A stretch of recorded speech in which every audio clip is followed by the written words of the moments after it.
안녕하세요. 뉴스톡톡 시간입니다. 조 바이든 대통령과 블라디미르 푸틴 러시아 대통령이 스위스 제네바에서 16일 첫 정상회담을 가졌습니다. 이들의 회담은 팽팽한 기싸움으로 진행된 것으로 전해졌지만 기자회견에서 양 정상은 화기애애했다고 했다고 밝혔습니다. 우선 푸틴 대통령은 회담 후 별도로 가진 기자회견에서 바이든 대통령과의 회담이 상당히 건설적이라고 평가했습니다. 그는 적대감은 없었다고 생각한다. 오히려 우리의 회담이 이뤄졌으며 원칙적으로는 여러 부분에서는 입장이 다르나 양측이 서로 이해하고 입장을 좀 더 가깝게 하는 방법을 찾고자 하는 의지를 보였다고 말했습니다.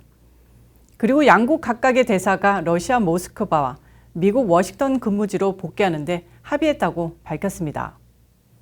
또한 바이든 대통령과 전략적 안정, 사이버 안보, 지역 분쟁, 무역 관계, 북극에서의 협력에 관해 논의했다고 했습니다.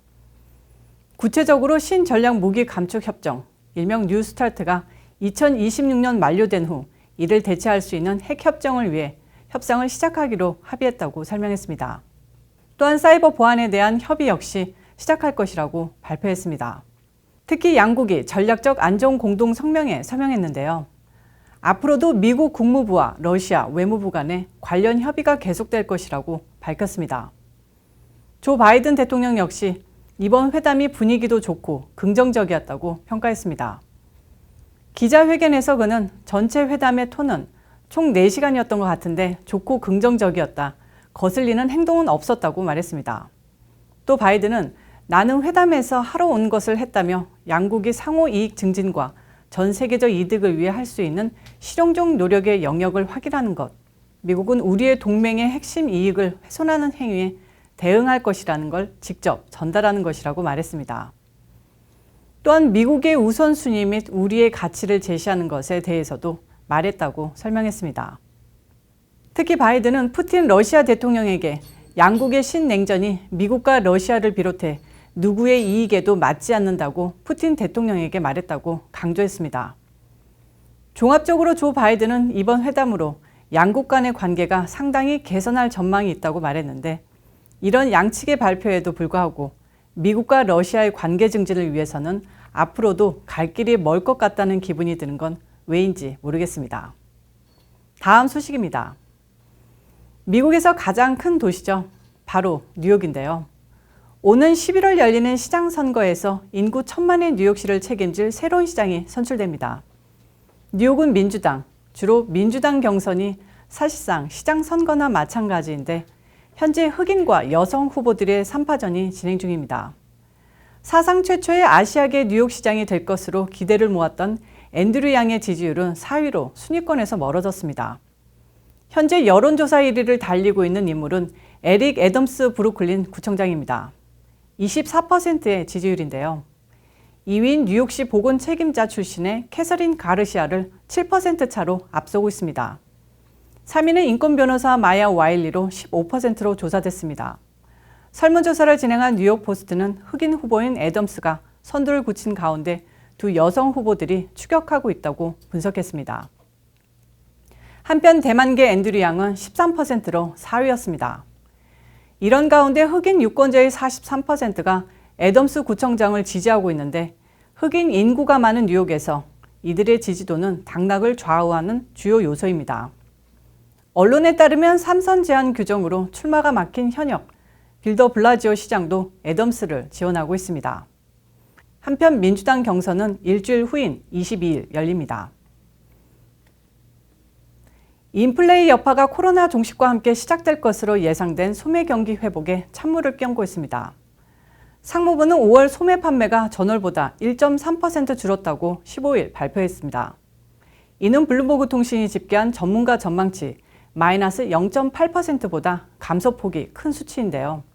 자동차, 휘발유, 음식 등을 제외한 근원 소매 판매는 지난달 0.7% 감소한 것으로 집계됐습니다. 바이든 행정부가 지급한 1인당 $1,400 지원금의 효과로 소매 판매가 10.7% 급증한 3월 소매 판매 보고 이후 소비 지출이 줄어드는 모습인데요. 전문가들은 물가 상승 우려로 소비자들의 소비 심리가 코로나 시국이 끝나자마자 얼어붙는 게 아니냐고 우려를 표하고 있습니다. 실제로 이날 함께 발표된 5월 생산자 물가지수는 지난해 같은 달보다 6.6%나 올라 노동부가 관련 통계를 집계하기 시작한 2010년 11월 이후 가장 큰 폭으로 상승한 것으로 드러났습니다. 인플레이션은 우려에서 사실로 계속 확인되고 있습니다. 어느새 가장 멋들어진 대도시에서 미국에서 가장 험악한 대도시로 그 이미지가 실추된 시카고에서 살벌한 살인사건이 발생했습니다. 단순한 주택가의 이웃 간 언쟁이 총기 난사로 번져 최소 4명이 목숨을 잃고 또 다른 4명이 심각한 부상을 입었습니다. 시카고 경찰에 따르면 15일 오전 6시경 잉글우드 지역의 한 주택에서 총성이 울렸다는 신고를 받고 경찰차들이 출동했는데요. 경찰이 도착했을 때 20에서 40대 여성 3명과 남성 1명 등 모두 4명이 숨진 상태로 발견됐습니다. 여성 1명, 남성 3명은 즉시 병원으로 이송됐으나 이들은 위중한 상태입니다. 조사에 따르면 피해자들은 전날 밤부터 해당 주택에 모여 있었는데 이들 간 벌어진 말다툼이 점차 고조되다가 총격으로 이어졌습니다. 경찰은 현장에서 여러 개의 탄피와 드럼형 대용량 탄창을 수거했다고 밝혔습니다. 사건이 발생한 잉글우드 지구는 시카고 인근에서 총격과 살인사건이 가장 많은 우범 지역 중 한 곳입니다. 지역 주민들은 사법당국이 손을 놓고 있어 총기 사건이 그치지 않는다고 당국을 비난했습니다.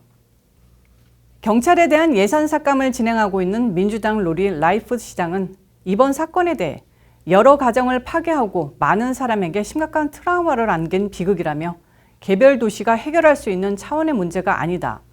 연방 차원의 총기 규제 강화 조치가 필요하다고 사건의 원인을 치안 악화가 아닌 총기 규제로 돌리는 화법으로 또 한 번 거센 비난을 자초하고 있습니다. 실제로 시카고에서는 지난 1년여간 총기 폭력 사건이 급증했습니다. 올 들어 지금까지 시카고에서 발생한 총기 사고는 최소 1,686건으로 이로 인해 291명이 목숨을 잃었습니다. 오늘 뉴스톡톡을 마치겠습니다. 시청해주셔서 감사합니다.